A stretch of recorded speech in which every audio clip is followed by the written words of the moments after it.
मनुष्य क्रियते यत्तु तन्न शक्यम सुरासुरय। ब्रह्म पुराण। जो मनुष्य कर सकता है वो देवता भी नहीं कर सकते हैं और दैत्य भी नहीं कर सकते। मनुष्य ये 5 महाव्रतों के आधार से, अरे एक खाली ब्रह्मचर्य का व्रत पाले तो 4 वेद पढ़ने वाले का जो फल होता है या तप करने वाले को जो फल होता है, वीर्य की रक्षा करने वाला उन फल से स्वतः संपन्न हो जाता है। जो ब्रह्मचर्य पालने में सहायक प्रयोग है वो तुमको सिखाया, उसका कदर करना। इधर उधर के वातावरण में जो समय देते उससे समय बचाकर भी ये प्रयोग जरूर करना। कमजोरी का इलाज कमजोरी का चिंतन छोड़ दे। गांधी जी का शरीर कितना पतला दुबला कमजोर था, लेकिन बुद्धि कमजोर हो, शरीर कमजोर हो, फिर भी कोई हरकत नहीं। मनोबल से नैया पार हो जाएगी। अब मनोबल आएगा तो इंद्रियों की लोलुपता मिटेगी। तो महाराज पतला दुबला कमजोर शरीर भी जोरदार अंग्रेजों को भगाने में सफल हो गया।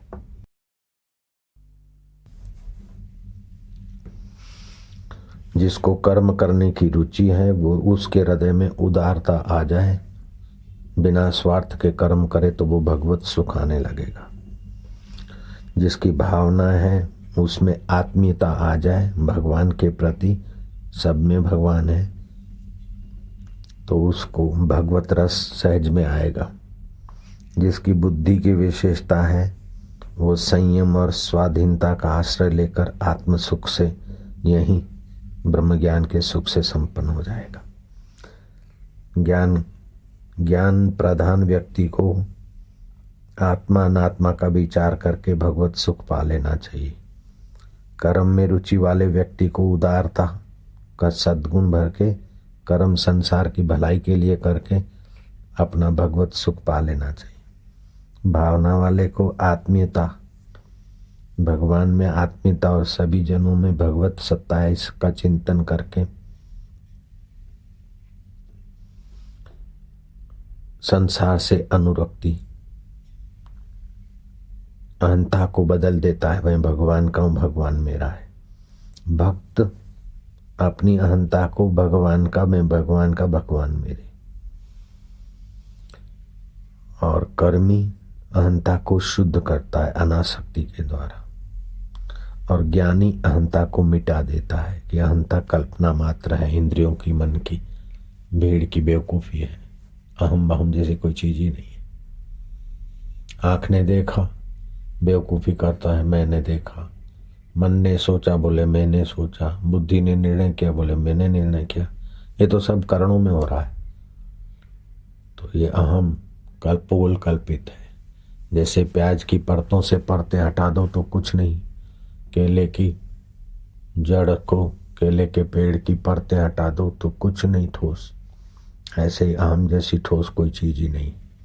ऐसा समझ के व्यापक ब्रह्म के साथ एक हो जाता है ज्ञान मार्गी।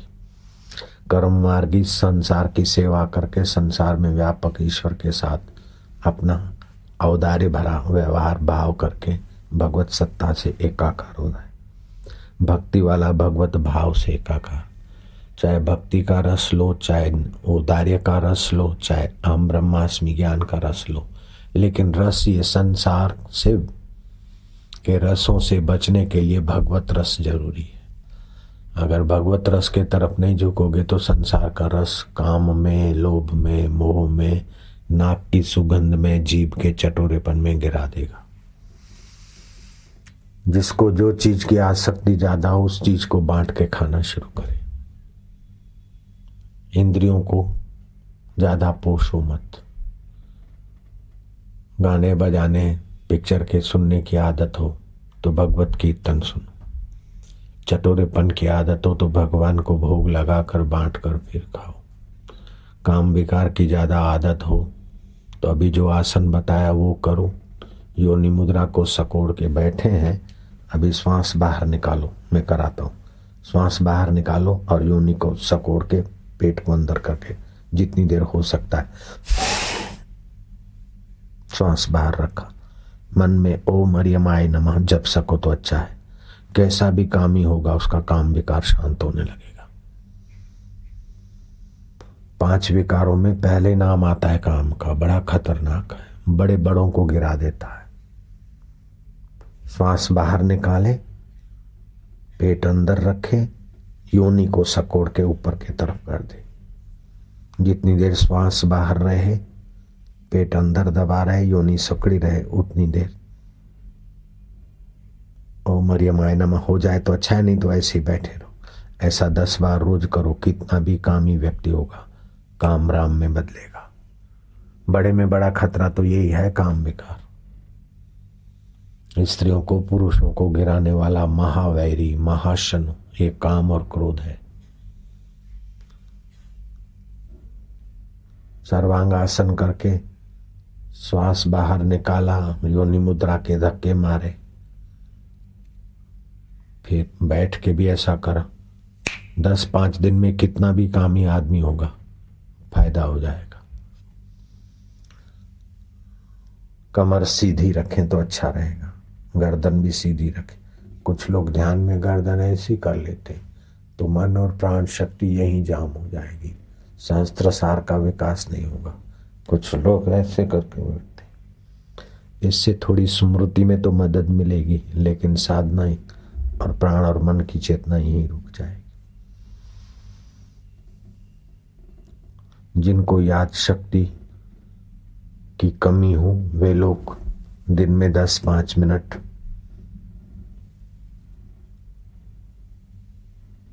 मेरी स्मृति जागृत हो, ओम ऐं नमः, मन में ओम ऐं नमः करके तो स्मृति शक्ति बढ़ेगी।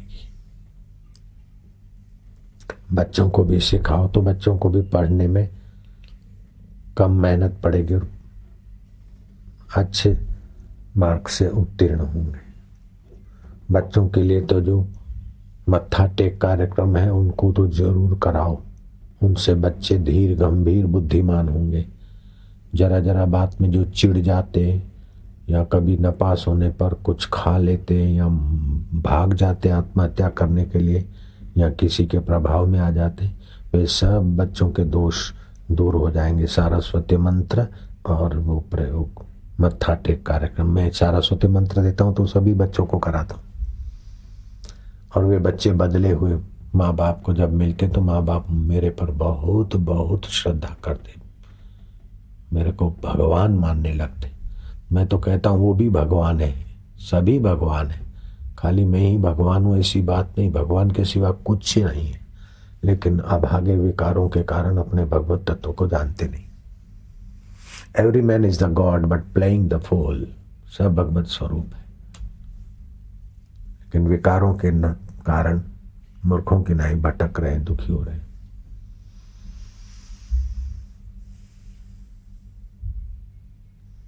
जरा जरा बात में जो झूठ बोलते हैं वो आज से अपने पर कृपा करें। सत्य समान तप नहीं और झूठ समान पाप नहीं। झूठे व्यक्ति पर विश्वसनीयता नहीं रहती। जो अपनी विश्वसनीयता खो देता है वो समाज में भी गहरी असर नहीं रख सकता। इसीलिए झूठ बोलने से अपने को बचाओ, बड़ा भारी पाप है। लेकिन भाई हम भी फिसल तो जाते हैं, हम भी पूरा सत्य का आचरण नहीं कर पाते। हमारे से भी सावधान रहने पर भी कई बार झूठ हो ही जाता है। शत्रु से बदला लेने की एक बढ़िया से बढ़िया कुंजी है। शत्रु से बदला लेना हो, शत्रु को मिटा देना हो सदा के लिए, तो उसको मारो मत, उसके लिए मुसीबतें मत खड़ी करो, उसको सदा के लिए गायब कर दो धरती से। मारो मत, मर्डर मत करवाओ। मर्डर करवाओगे तब भी वो धरती पे आ जाएगा किसी रूप में जन्म लेके, किसी जन्म में। शत्रु से बढ़िया बदला लेने का एक इलाज है, सुंदर इलाज है,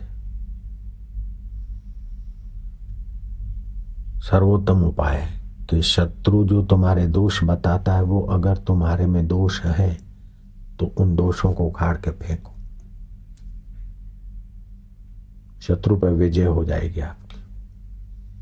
और शत्रु के द्वारा मेरे दोष निकालने की तू ही लीला करता है, ऐसा करके भगवान को प्यार करो। और शत्रु के अंदर वो मेरा भगवान है, ऐसा करके कभी जाकर उससे माफी मांग लो कि भाई मेरे मन में आपके लिए बुरे विचार आते, आप मुझे माफ करो। वो पानी पानी हो जाएगा। अत्यंत दुष्ट हो तो फिर नजीक जाना आपके लिए ठीक न लगता हो तो कोई बात नहीं, मन से। युधिष्ठिर महाराज दुर्योधन को दुर्योधन नहीं बोलते थे, सूर्योधन बोलते थे। दुर्योधन तो उनसे शत्रुता करना चाहता था, लेकिन युधिष्ठिर महाराज ने शत्रु को जीत लिया था। दुर्योधन भी युधिष्ठिर महाराज की सराहना के बिना नहीं रहता। युधिष्ठिर के लिए आदर हो गया दुर्योधन को, शाकुनी को। हमारा इतना विस्तार देखकर कई लोग बेचारे मन में कुछ गांठ बांध लेते हैं, लेकिन उनकी गांठ टिकती नहीं ज्यादा, क्योंकि मैं उनके लिए कुछ बोलता नहीं और उनके लिए मेरे मन में बुरा बात रख के अपना मन बुरा करूं नहीं तो काहे को मेरे से शत्रुता करे। कोई भले अपने मन में मेरे को कुछ का कुछ मान ले, लेकिन मैं तो सबको नारायण रूप मानता हूं, चाहे किसी जाति के हो, किसी संप्रदाय का, सब हमारे परमात्मा के स्वरूप, तो मेरा कुछ नहीं बिगड़ता है। शत्रु को परास्त करने का सुंदर उपाय है। अपने में शत्रु जो बताता है वो अपने में दोष हो तो वो निकालने में हिम्मत करो, और नहीं है तो शत्रु की गहराई में वही बैठा है। भगवान उसका मंगल करे, भला करे। मंगल करेगा तो सद्बुद्धि देगा, और क्या करेगा। भगवान उसका मंगल करे, उसका मतलब ये थोड़ी कि शत्रु आपको आपके ऊपर हावी हो जाए, ऐसा भगवान मंगल नहीं जानते। चलो शत्रु का भी भगवान मंगल करे तो उसका मतलब है उसको सद्बुद्धि आएगी, मंगल के रास्ते जाएगा।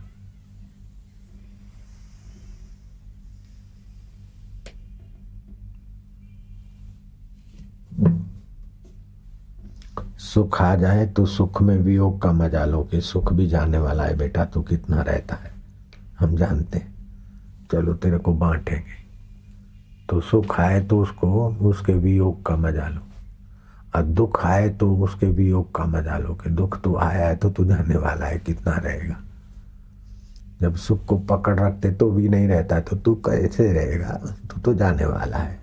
रहने वाला तो मेरा साक्षी आत्मा परमात्मा। क्यों प्रभु तुम ही रहने वाले हो ना। ये दुख आया है तो रहेगा क्या, ये सुख आया निउड़ा रहेगा क्या, नहीं। उसको देखने वाला सो हम, मैं जहाँ से होता है वही, जहाँ से मैं उठता है वही तू ही रहेगा ना। फिर दुख क्या कर लेगा, सुख क्या दे देगा। आप सुख को और दुख को खिलौना बना लो और उसके बदले में भगवान को पालो। बस इरादा बदल दो, और क्या है, सोच बदल दो, नजरिया बदल दो। नजरें बदली तो निजारे बदले, किश्ती ने बदले रुख तो किनारे बदले। आप खाली नजरिया का रुख बदल दो, वो संसार का किनारे से मोक्ष के किनारे लग जाएगी मति गति। बस नारायण नारायण नारायण नारायण नारायण। चलो फिर से श्वासोश्वास, जीभ दांतों के मूल में, जीभ दांतों के मूल में श्वास अंदर गया, शांति, अथवा ओम, बाहर गया तो गिनती। ऐसे करते करते ध्यान में आनंद में डूबते जाओ। चलो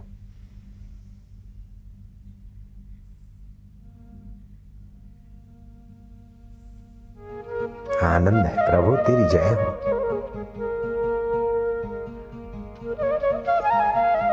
तुम्हारी रग रग पावन हो रही है। शांत बैठना ये बड़ी तपस्या है, कुछ न करना ये बहुत कुछ करने की अपेक्षा ज्यादा है।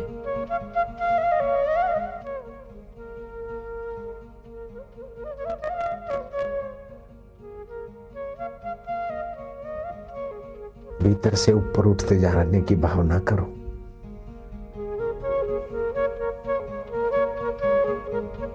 आप ऊपर उठ रहे हो, योनि को सकोड़ लो। आपकी ऊर्जा, जीवनी शक्ति ऊपर को उठ रही है। आप स्वयं ऊपर को उठ रहे हो।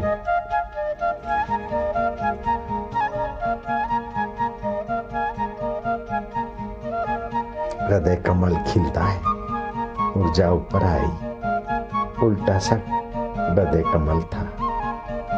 अष्टदल कमल धीरे धीरे सीधा हो जाएगा, निर्लिप्तता का आनंद रहेगा।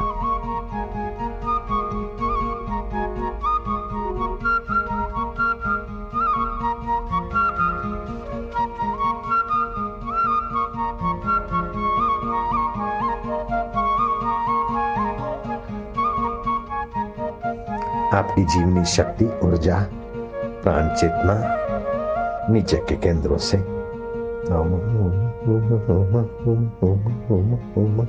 ऊपर को उठती रहे, धीरे धीरे उठेगी।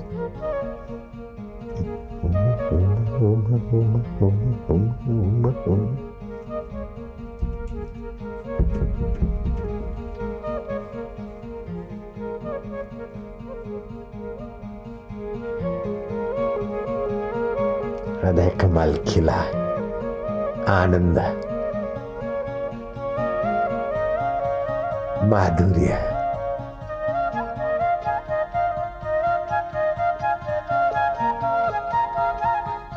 ऊर्जा ऊपर को कंठकूप को आ रही है, जीवनी शक्ति।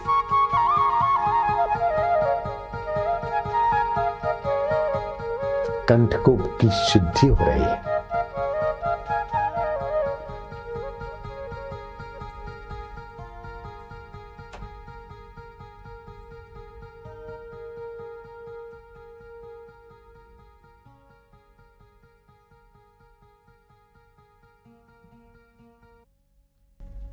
अपने साधन करते कुछ लोग तो बरकत तो आती, लेकिन असाधन करके साधन के प्रभाव को गिरा देते। असाधन छूट जाए तो थोड़ा सा साधन ही बहुत हो जाएगा। बिन जरूरी छोड़ दो तो, और जो जरूरी है अपने आप होने लगेगा। जरूरी है शांत होना, जरूरी है सुख दुख का साक्षी होना, जरूरी है सुख का भोक्ता न बनना, दुख का भोक्ता न बनना। उनको उपयोग कर लेना। सुख आए तो बांटो और दुख आए तो उससे अप्रभावित रहकर दृष्टा बनो। जो जरूरी है होने लगेगा। ईश्वर प्राप्ति कठिन नहीं है, लेकिन जिनको कठिन नहीं लगती ऐसे महापुरुषों का मिलना कठिन है, और उस तरफ दृढ़व्रता होकर चलना कठिन लगता। नहीं तो ईश्वर प्राप्ति कठिन नहीं। सारा नाड़ी तंत्र शुद्ध करने के लिए 1 महीना पर्याप्त है। न रोग रहे, न शोक रहे, न चिंता रहे। विधिवत जान ले, नियम से करे। हम लोग फालतू ज्यादा करते, न करने का ज्यादा करते, न सुनने का ज्यादा सुनते, न बोलने का ज्यादा बोलते। एक आदमी रेलवे स्टेशन पर गया, बोले दिल्ली मेल कितने बजे जाता है? बोले 8 बजे। कितने? जयंती जयंता? बोले 5:50। आगरा लोकल कितने बजे जाती है? बोले रात को 11 बजे। अच्छा, तो कर्णावती बॉम्बे जाने वाली, अहमदाबाद से बॉम्बे कर्णावती? बोले सुबह 5:30। अरे साहब, वो शताब्दी भी तो जाती है। बोले शाम को 1:45 बजे, बॉम्बे, अहमदाबाद टू बॉम्बे। अच्छा, तो तारंगा लोकल कितने बजे जाती है? बोले तुमको कहाँ जाना है? बोले मेरे को पटरी पार करनी है, जरा टाइम सब जान लो। अरे हम बुद्धू, अभी पटरी पार कर ले, सब रेलवे का टाइम टेबल भरने की खोपड़ी में क्या जरूरत है? तेरे को जहां जाना है उधर का करना, उसको खाली पटरी पार करना है, और सारी गाड़ियों का टाइम पूछ रहा है। ऐसे ही आपको जन्म मरण की देह मैं हूं। वास्तव में देह आप नहीं है, आप विदेही अमर आत्मा है। बस देह की पटरी पार करना है। तो फिर इतना सारा जंजाल क्यों मोल लेते हो? जरा शादी में अच्छा दिखे, जरा इसमें ऐसा दिखे, जरा लोग ये करे, जरा मूंछ ऐसी बने, ये ऐसा हो, जरा ये ऐसा हो। काय को झंझट मोल लेते हो? पटरी पार करना है, कर लो, बस छुट्टी। एक महिला रेलवे स्टेशन पे गई, और झांसी जाने वाली गाड़ी कितने बजे है? तो उसने जवाब दिया। तो बच्ची उसकी छोटी मुन्नी थी, वो पेट पकड़ के हंसी। वो माई बांकड़े पे बैठी, बोली मम्मी फिर से पूछो। तो फिर से पूछा, भैया झांसी जाने वाली गाड़ी? उसने फिर से बताया। लड़की को खूब हंसी आवे।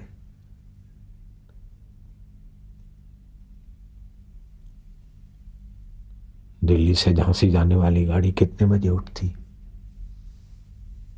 ग्वालियर झांसी आगरा होते हुए जो झांसी जाती है ना गाड़ी, तो बोले इतने बजे। फिर लड़की ने चौथी बार कहा, पांचवी बार।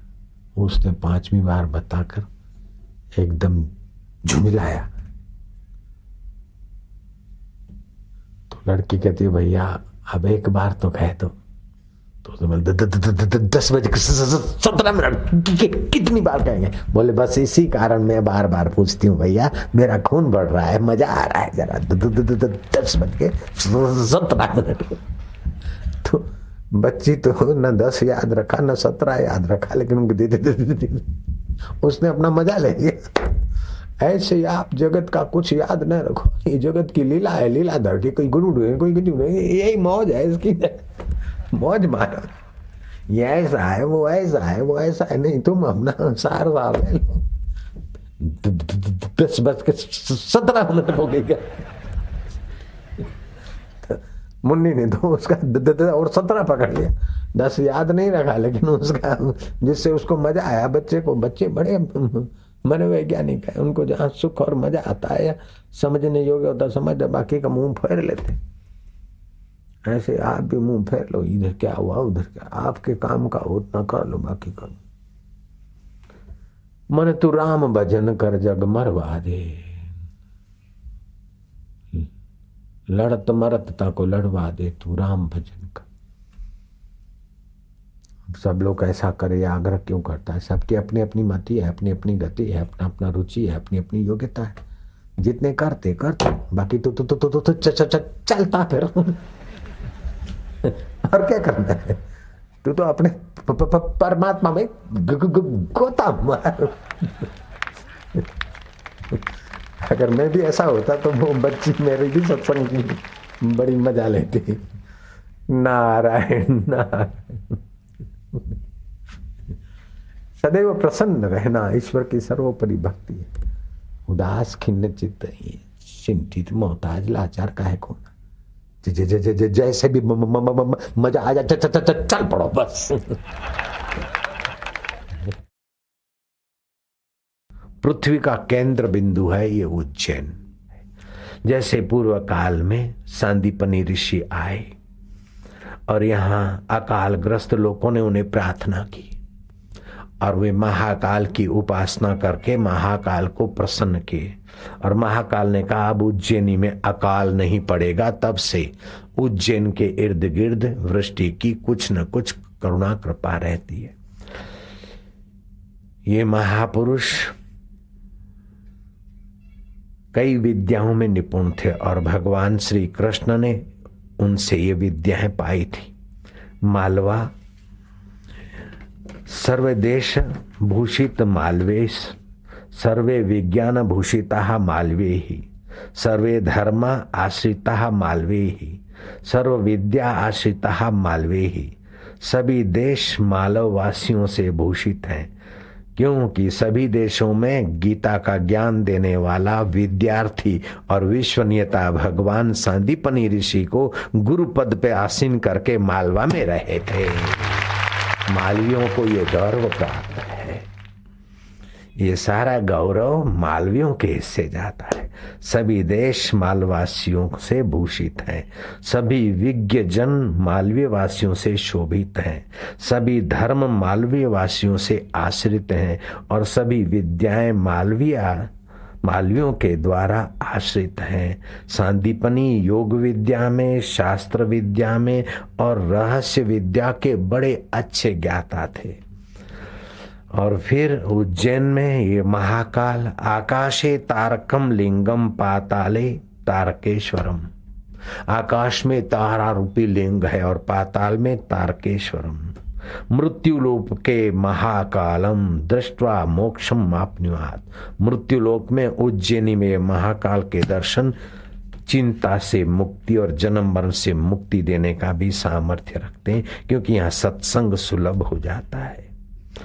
उत्तम व्यवहार और स्वार्थ त्याग, विनय और प्रेम, सत्य और अहम का त्याग, ये 5 सद्गुण जिसमें भी हो वो श्रेष्ठ पुरुष महापुरुष बन जाएगा। ये ऐसे महापुरुष थे सांदीपनी ऋषि, कवि कालिदास जी और दूसरे भी महापुरुष। तो आपके जीवन में 3 बातें की आवश्यकता है। शरीर स्वस्थ रहे, मन प्रसन्न रहे और बुद्धि में बुद्धिदाता का प्रकाश आए। और बुद्धि में बुद्धिदाता का प्रकाश जल्दी से जल्दी पाना हो, सरलता से पाना हो, स्वाभाविक पाना हो, तो आप ईश्वर को सचमुच जो आपका है उसको अपना मानिए और उसको स्नेह करिए और उससे प्रेरणा पाइए। ईश्वर को अपना मानकर आप भजन करेंगे तो भजन में बरकत आ जाएगी। आप गृहस्थी बन के भजन करेंगे ना तो बरकत नहीं आएगी। साधु बनकर भजन करेंगे तो भी बरकत आना मुश्किल है। मालवीय बनकर भजन करेंगे तो भी इतनी बरकत नहीं आएगी। आप सचमुच में ईश्वर के थे, ईश्वर के हो और ईश्वर के ही रहोगे, बाकी सब स्वप्न। आप जहां पहुंचना चाहते हो, जो होना चाहते हो, मैं वही हूं, ऐसा संकल्प करके अगर साधना करते हो तो साधना में 4 चांद लग जाएंगे। एक उपाय है कि आप साधन करते करते कहीं उस ऊंचाई को पहुंचो। दूसरा उपाय है कि जिस ऊंचाई को पहुंचना है उसी ऊंचाई पर मैं स्वतः सिद्ध चैतन्य आत्मा हूं, ऐसा चिंतन करके साधन करोगे तो आप जल्दी पहुंचोगे। दूसरी बात, नकारात्मक विचारों को आप महत्व न दो। बेटी ने, बेटा ने, पड़ोसी ने, किसी ने कुछ गड़बड़ की और उसको याद करके अपना दिल दुखाकर दूसरे को आप सुधार नहीं सकते। और दूसरा, अपना व्यक्तिगत सुख की लालच छोड़ने से आपका सच्चा सुख जागृत हो जाएगा। हम दुखी इसलिए होते हैं कि सुख बाहर से भीतर भरना चाहते हैं, और सुखी तब होंगे कि भीतर का सुख बाहर बांटे। अपने सुख में रोने वाले तू मुस्कुराना सीख ले, औरों के दुख दर्द में आंसू बहाना सीख ले। आप खाने में मजा नहीं जो औरों को खिलाने में, जिंदगी है 4 दिन की, तू किसी के काम आना सीख ले। आप भक्ति करो तो छोटी भक्ति मत करो, धर्म करो तो छोटा धर्म मत करो, बड़ा धर्म करो। बाबा, बड़ा धर्म और छोटा धर्म, बड़ी भक्ति और छोटी भक्ति के? हाँ भैया, जब आप भक्ति करते हैं और बदले में छोटी संसार की चीजें चाहते हैं तो आपकी भक्ति छोटी हो गई। आप धर्म करते और बदले में संसार की तुच्छ चीजें चाहते तो आपका धर्म छोटा हो गया। जैसे 5 रुपए की हमने 5 रोटी ले ली और खाई तो 5 रुपए छोटे हो गए, मैं भूखा हूं इसलिए, और रोटी हमारे लिए महत्वपूर्ण हो गई। ऐसे ही भगवान और भगवान की भक्ति छोटी हो गई, वस्तु हमारे लिए महत्वपूर्ण हो गई। जब वस्तु महत्वपूर्ण मानते हैं, परिस्थितियां महत्वपूर्ण मानते हैं, तो भक्ति और धर्म आपका छोटा बन जाता है।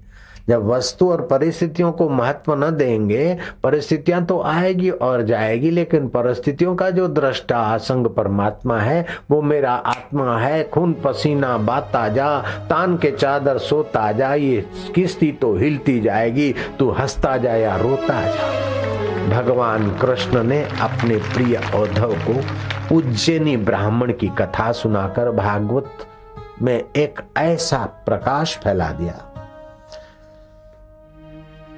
औद्धव, उज्जैनी में जहां आप हम बैठे, उज्जैनी में एक ब्राह्मण रहता था। धन धान्य से बड़ा संपन्न था, लेकिन कंजूसी के कार्पण्य दोष के कारण न आत्मा का सुख न संसार का यश। आखिर उसकी पुण्याई क्षीण होने से उसके मित्र शत्रु हो गए।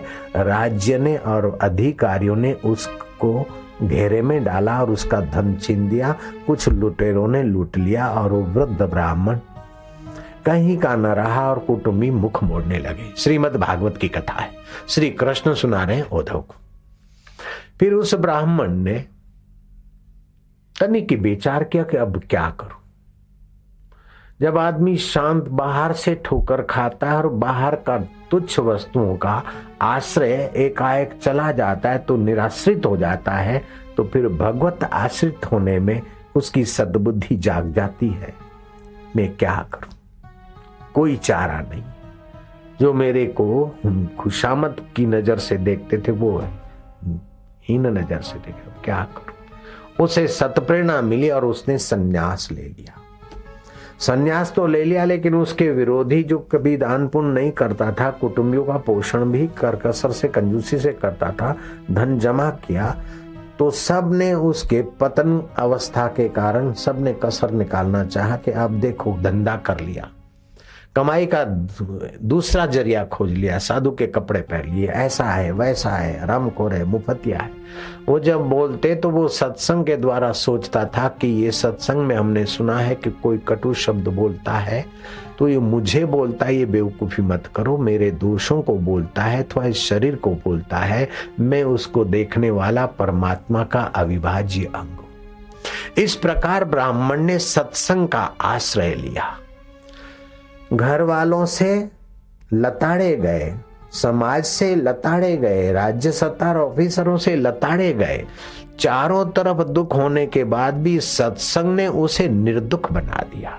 वो सत्संग की वार्ता से अपने चित्त को निर्दुख रखता। औधव यहां तक कि कभी कभार वो ब्राह्मण भिक्षा लेकर सन्यासी, दंडी सन्यासी शिप्रा तट एकांत में जाकर खाने को बैठता तो विरोधी और तमाशबीन लोग जाकर वहां उसको विक्षेप करते।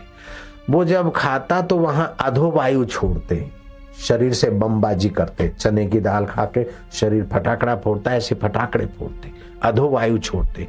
फिर भी वो ब्राह्मण उनके प्रति रोष नहीं करता और अपने चित्त में खिन्नता न लाता, क्योंकि सत्संग को उसने ठीक से हजम कर लिया कि ये सारे मेरे पाप धुल रहे और कर रहे हैं तो शरीर को तकलीफ दे रहे हैं, मुझ आत्मा परमात्मा का तो इसमें कोई संबंध ही नहीं है।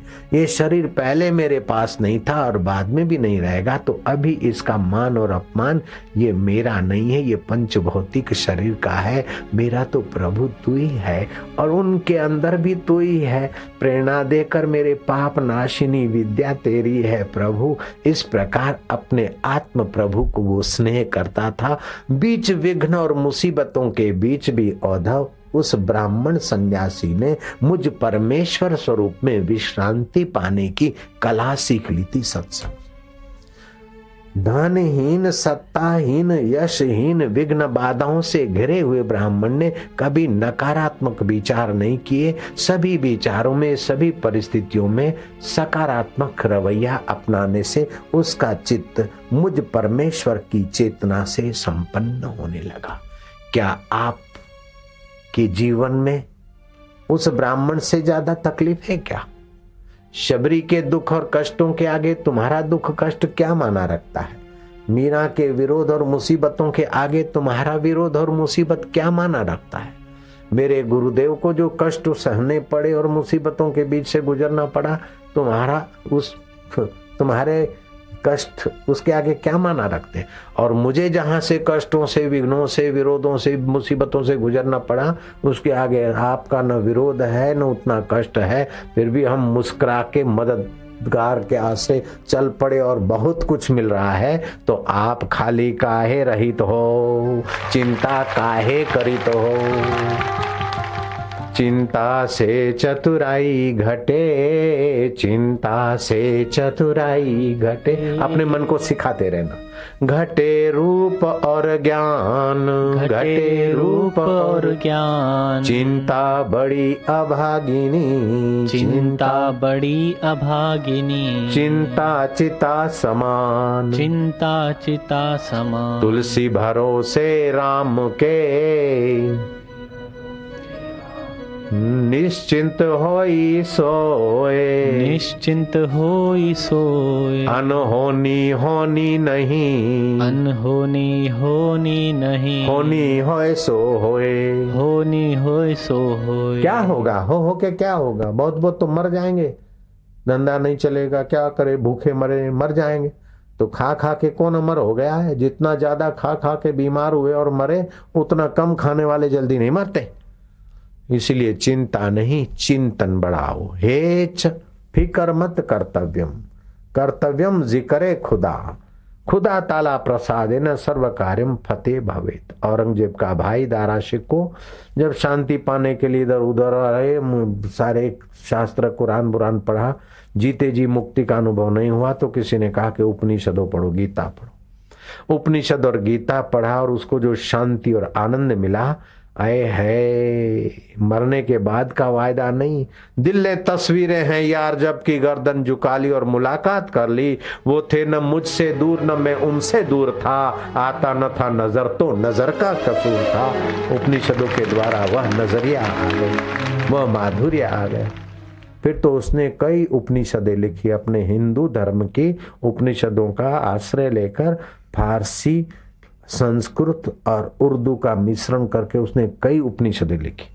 उन उपनिषदों में से एक इल्लो उपनिषद, और इल्लो उपनिषद का ये श्लोक है, हे च फिकर मत कर्तव्यम, कर्तव्यम जिक्रे खुदा, खुदा ताला प्रसादेन सर्व कार्यम फतेह भवेत। तो आप उस भगवान के प्रसाद से अपने को प्रसन्न बनाइए। सुबह उठिए कि आज का दिन मैं भगवत शांति में, भगवत प्रसन्नता में गुजारूंगा। मेरा धर्म, मेरी भक्ति और मेरा पुण्य छोटा नहीं करूंगा। मेरी भक्ति और पुण्य उस ब्राह्मण की नाई बड़ा कर दूंगा। जो तिद भावे सो भली कार।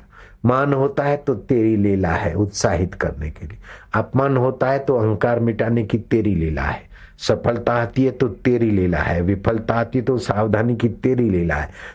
तेरा चित्त भैया भगवान के तरफ नजरिया कर तो तेरे लिए संसार नंदन वन हो जाएगा।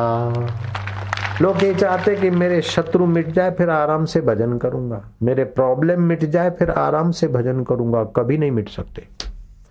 तुम जहां हो भजन के नजरिया पालो, फिर जहां प्रॉब्लम हो, शत्रुता हो, वहां आप मजे से आनंद से जी सकते। नजरें बदली तो निजारे बदले, किस्ती ने बदले रुख तो किनारे बदले। आपका नजरिया बदल दो। ओम नमो भगवते वासुदेवा। वासुदेव क्या कहते हैं कि उस उज्जैन नगरी के ब्राह्मण ने सन्यास धर्म का बराबर फायदा लिया, अपने चित्त को विषय विकारों और फरियाद से बचाकर किसी परिस्थिति का आश्रय नहीं, अनाश्रिता कर्म फलम, किसी भी कर्म के फल का आश्रय न लेकर कार्य कर्म करोति या सन्यासी च योगी च, वह सन्यासी और वह योग के फल को पाता है। उज्जैनी का ब्राह्मण इस नजरिया का आश्रय करके मुक्त आत्मा हो गया। औधव तुम भी उस ब्राह्मण की नाई अपने चित्त को साधो। लालते चित्त बालवत, अपने चित्त को जैसे बच्चे को फुसलाते हैं ऐसे अपने चित्त को फुसलाकर भगवत भाव से, भगवत ज्ञान से, भगवत आनंद से, भगवत रस से संपन्न करना, यही तो मनुष्य जीवन का फल है। फरियाद कब तक करोगे, चिंता कब तक करोगे? जो बीत गया वो देख लिया, जो बीत रहा है वो देख रहे हैं, और जो बीतेगा वो देखा जाएगा। दुख कैसे होता है? बाहर की परिस्थितियां प्रतिकूल होती है कि बाहर के निमित्त से दुख आता है, फिर अंदर में दुखाकार वृत्ति बनती है, फिर हमारी बेवकूफी की मोहर लगती कि मैं दुखी हूं तो दुख गहरा होता है। दुख बाहर का निमित्त से आया है तो दुख आया है तो जाएगा। सुख सदा नहीं रहता, तो दुख के बाप की ताकत है सदा रहेगा। दुख आए कि तो मैं देखूंगा और मैं दुखी हूं ऐसी बेवकूफी नहीं करूंगा। सुख आए उसे बांटूंगा, मैं सुखी हूं ऐसा करके मैं खोखला नहीं बनूंगा। आओ जाओ, आपका सड़क के किनारे घर है, फिर कभी बारात आती तो कभी हाय हाय या अल्लाह वाले भी आते, कभी जन्नादा भी जाता है, कभी अच्छी ट्रैफिक भी जाती है, कभी अच्छे लोग भी जाते, तो कभी खूनखार लोग भी पसार होते, क्रिमिनल लोग भी पसार होते। तो क्या करोगे आप? डंडा लेके खड़े हो जाओगे? अच्छे आदमी गुजरे, बुरे न गुजरे, शादी बारात वाले गुजरे, रोने पीटने वाले न गुजरे, नहीं, सड़क के किनारे तो गुजरेगा। ऐसे तुम्हारे चित्त एक सड़क है, परिस्थितियां आएगी जाएगी, शरीर में भी तंदुरुस्ती बीमारी आएगी जाएगी, मन में भी अच्छा बुरा आएगा। कई लोग बुरा विचार आता है तो बोलते मैं बुरा हूं, मेरे बुरे विचारों के पीछे डंडा लेके पड़ जाते। बुरे विचार और गहरे उठेंगे और गहरे हो जाएंगे। बुरे विचारों से युद्ध मत करो और बुरे विचारों से मिलकर बुरे मत बनो। उनसे उपेक्षा करोगे तो आपकी ऊंचाई जल्दी आ जाएगी। ऐसे अच्छे विचार आए तो अपने में अच्छे विचार मत मानो, ये अच्छे में अच्छे जो भगवान है उसको दैवी संपदा, उस देव की कृपा है। तो देव की स्मृति में अच्छे विचारों का अहंकार न आएगा तो अच्छे विचार के धनी बन जाओगे। अगर अच्छे विचार का अहंकार आया तो अच्छे विचार भी आपके बेकार हो जाएंगे। मैं लंकापति रावण। अच्छे विचार भी लंकेश को ले डूबते, लेकिन ब्राह्मण को बुरी परिस्थितियां भी तार लेती है। ये सत्संग की महिमा है। सत्संग की महिमा क्या बताऊं आपको, कितनी गाऊं, हम का गाई सकत है सत्संग की महिमा। कर्मों की गति गहन है, इसलिए अपने द्वारा ऐसे कर्म करो जिससे भगवान की प्रीति जगे। ऐसा चिंतन करो कि अपना आत्मा परमात्मा जो अपने साथ पास है उसको जानने की ललक जगे। संसार परिवर्तनशील है, ये पक्का याद रखो।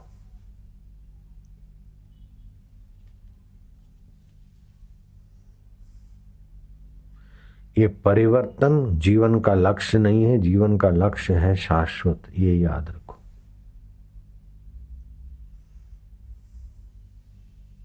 ये परिवर्तन से अर्जन क्या करेंगे, क्या लेके जाएंगे,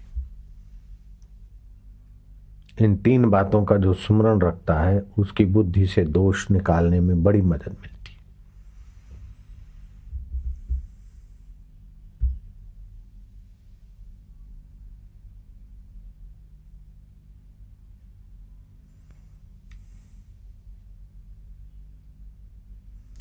आपको अगर प्रभावशाली व्यक्तित्व निखारना है, अपना प्रभाव विकसित करना हो, तो दूसरों के महत्व की स्वीकृति, आनंद, प्रसन्नता, मैत्री की भावना और अपने पर संयम, कूड़ कपट बेईमानी से अपने पर संयम, विकारों से अपने पर संयम, और जहां आपको पहुंचना है उसी प्रकार के विचार, और दूसरों के लिए हित की भावना और अपना मित व्यय, अपने लिए ज्यादा ऐश नहीं, अपने लिए ज्यादा खर्च न करे, हित और मित और प्रिय वाणी। मनोरंजन हो, विनोद हो, लेकिन वो भी संतुलित हो।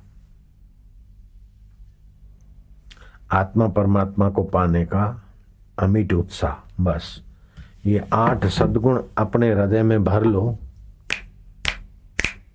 आपका प्रभाव भी हो जाएगा खूब। आप चले जाएंगे फिर भी खूब लोग आपके नाम की मनोतियां मना लेंगे, जैसे नानक जी है, कबीर जी है, बुद्ध है, महावीर है, ध्रुव है, पहलाज है, शबरी है, मीरा है, और भी कई। ये 8 गुण आ गए तो आपको तो ईश्वर तो मिल जाएंगे, लेकिन आपके पद चिन्हों पर हजारों लोग, लाखों लोग बाद में चलेंगे। वर्तमान में तो आद्य गुरु शंकराचार्य इतने महान पुरुष थे, फिर भी ईर्षा वाले, ये वो टोने टोटके वाले, या जिनकी वाहवाही की वासना थी और कुछ देने को नहीं था तो लोग नहीं जाते थे, तो ऐसे लोग भी शंकराचार्य का तो विरोध करते थे। तो क्या हो गया?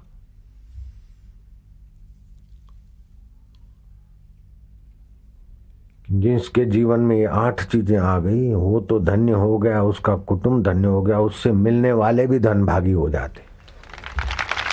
ये 8 सद्गुण आ जाए, ये 8 सद्गुण प्रभाव को उत्पन्न कर देंगे। आपका कितना भी आदमी साधारण हो, तुच्छ हो, ये 8 गुण आ जाए तो बड़ा प्रभावशाली हो जाएगा। राजे महाराजे उसके आगे मत्था टेक के अपना भाग्य बना लेंगे, ऐसी शक्ति तुम्हारे अंदर पड़ी।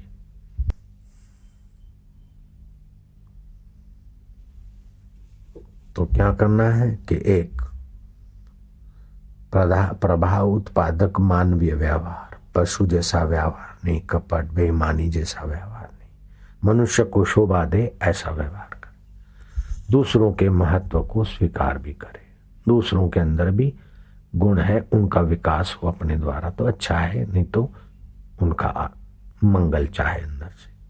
डांटे तो भी मंगल की भावना से। तीसरी बात, आनंदित रहे, प्रसन्न रहे, मित्र भावना से संपन्न रहे। तो आनंदित और प्रसन्न रहने के लिए दोनों नथुनों से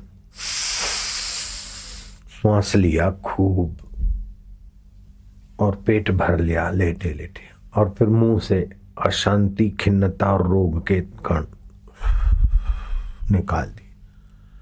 तो निरोगता भी बढ़ेगी और प्रसन्नता भी बढ़ेगी। खाली 10 से 12 बार रोज कर ले, सुबह बैठ के करे, लेट के करे।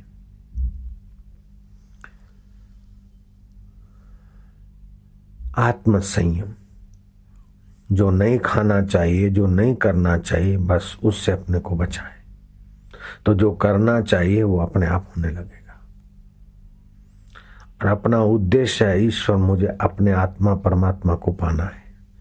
जिसको पाना सहज है, फिर अभागा मन अभागी बुद्धि तू क्यों उधर नहीं चलती।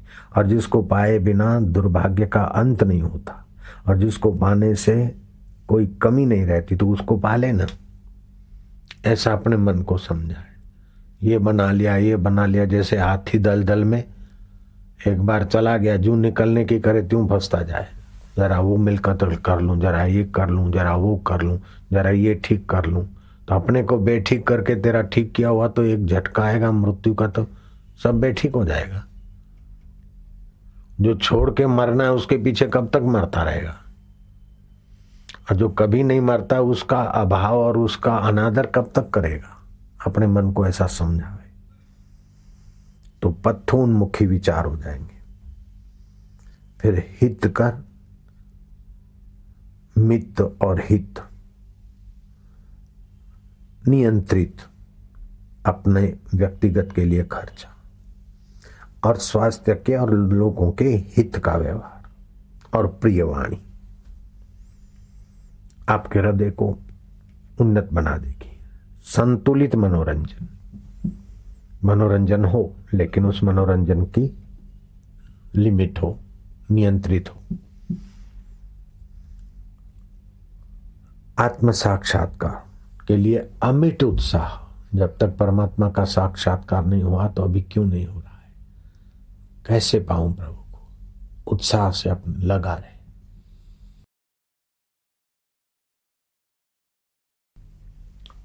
उपनिषद में एक बहुत ऊंची बात आती है,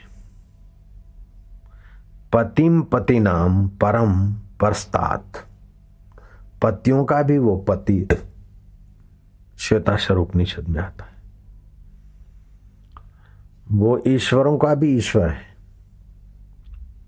पतियों का भी पति है, देवों का भी देव है।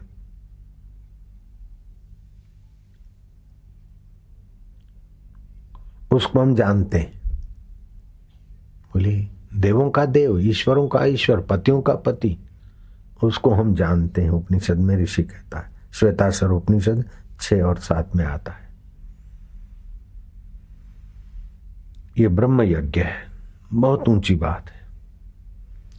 जैसे कोई प्रजापति है, धर्म के व्यवहार की व्यवस्थापकता जिनमें है उसे प्रजापति कहते हैं। जैसे कुल की व्यवस्था जो करता है उसे कुलपति कहते हैं। प्रजापति, कुलपति। गृहस्थ धर्म के पति, दक्षिणा आदि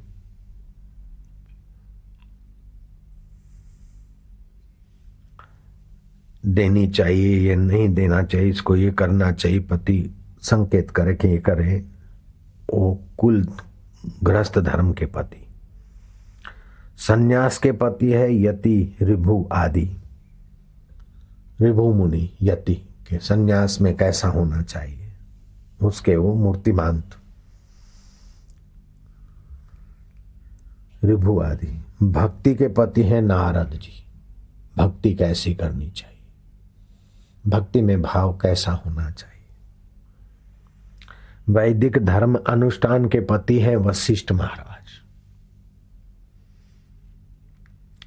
लेकिन हम उनको जानते हैं जो पतियों के पति हैं। वैदिक धर्म अनुष्ठान के पति वशिष्ठ हैं, भक्ति के पति नारद हैं, यतियों में ऋभुपति हैं, सन्यासियों के यति ऋभु आदिपति हैं, गृहस्थ धर्म के पति कुलपति, महीपति, इन सब पतियों के पति जो हैं उसको हम जानते हैं। ध्यान देना, बहुत ऊंची बात है। ईश्वरों के ईश्वर जो हैं उनको हम जानते हैं, महेश्वरों के जो परम ईश्वर हैं उनको हम जानते हैं, गुरुओं के जो गुरु हैं उनको हम जानते हैं, देवों के जो देव हैं उनको हम जानते हैं। ऋषि ने अपना अनुभव कैसा प्रकट कर दिया। ये कुलपति, जनपति, फलाने पति, उन पतियों का जो पति है वो परमात्मा है, चैतन्य है। ऐसे ही ब्रह्मा उत्पत्ति करते, विष्णु पालन करते, शिव जी संहार करते, ये ईश्वर है। लेकिन उन ईश्वरों का जो अंतरात्मा है वो ईश्वरों का ईश्वर महेश्वर है, परमेश्वर है, उसको हम जानते हैं।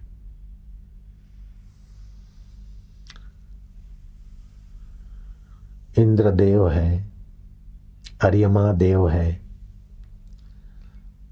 बृहस्पति ही देवों के गुरु है, वरुण देव है, अग्नि देव है। लेकिन देवों का जो देव है उसको हम जानते। देवों का देव कौन है? कि अग्नि में जो दाहक तत्व है वो देवों के देव की। जल देव, जल में जो स्वाद सत्ता है वो देवों का देव आत्मदेव की। जैसे एक ही पृथ्वी नींबू में खटास भर रही है, गन्ने में मिठास भर रही है, पपीता के अपने विटामिन्स भर रही है और केला में अपने और सेव में अपने। तो इस पृथ्वी में सारे फल फूल औषधियों को पुष्ट करने का तत्व है। लेकिन पृथ्वी जहां से ये सब कुछ कर रही उस तत्व को हम जानते हैं, पृथ्वीपति को हम जानते हैं, महीपति को हम जानते हैं, जलपति को हम जानते, अग्निपति को हम जानते, स्वर्गपति को हम जानते, धर्म अनुष्ठान के पति को जानते और भक्ति पति को भी हम जानते। भक्त और इन पतियों के जो पति हैं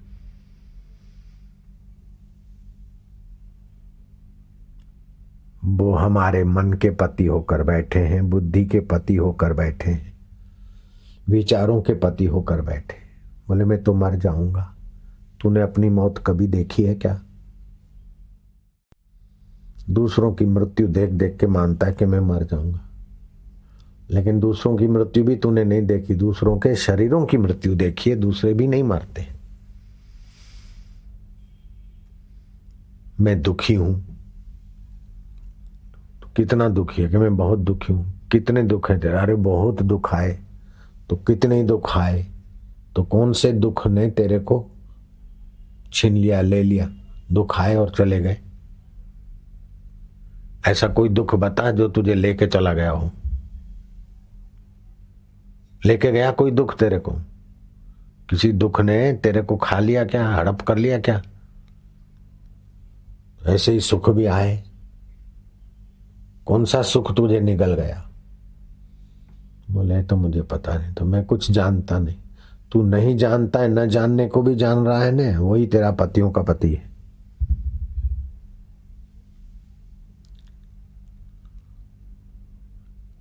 इतना आसान है, लेकिन बुद्धि सूक्ष्म हो तो टिके। बुद्धि में वो दिव्य ललक झलक हो तो टिके उसमें। बुद्धि उसको देखती नहीं, लेकिन वो बुद्धि को देखता है। मन उसको नहीं पकड़ सकता, लेकिन मन को वो पकड़ता है। शरीर उसे नहीं देख सकता है, लेकिन शरीर उससे दिखता है। दुख उसे नहीं देख सकता है, लेकिन दुख उससे दिखता है। सुख उसे नहीं देख सकता है, लेकिन सुख उससे दिखता है। देवताओं में वरदान की सत्ता उसी की है, और देव भगत में वरदान मांगने की प्रेरणा उसी की सत्ता है। उस पतियों के पति, भक्तों के भक्त और देवों के देव को हम जानते। ये ऋषि ने कितनी कृपा करके अपना अनुभव प्रकट कर लिया कि उसको हम जानते हैं, अर्थात हम जानते तो तुम भी जानो।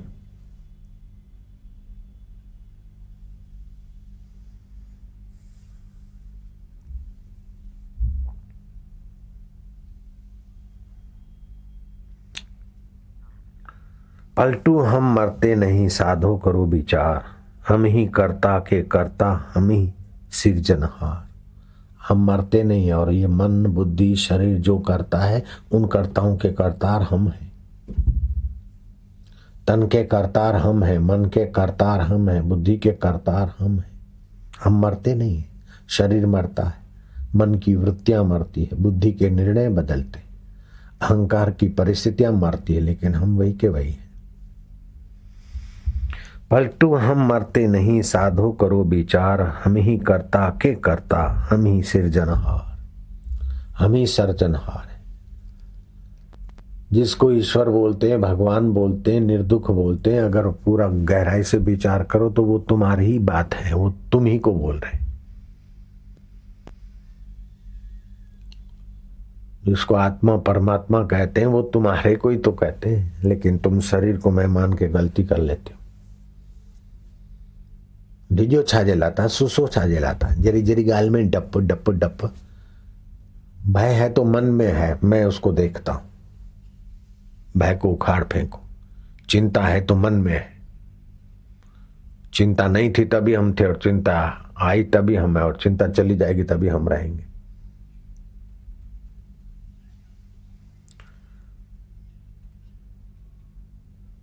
नहीं तो फिर कितनी यात्रा कर ले, कितने तीर्थ कर ले, कितने तप कर ले, ये आत्मा परमात्मा उपनिषदों का ज्ञान नहीं मिला गुरु से,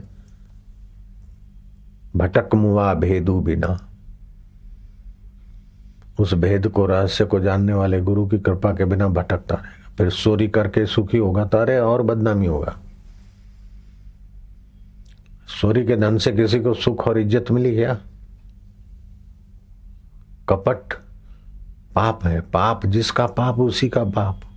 कपट कपटी को ले डूबता है, पापी पाप पापी को ले डूबता है, अहंकार अहंकारी को ले डूबता है, और सत्य और प्रेम वाले को अपने मय बना देता है। अब मर्जी तुम्हारी।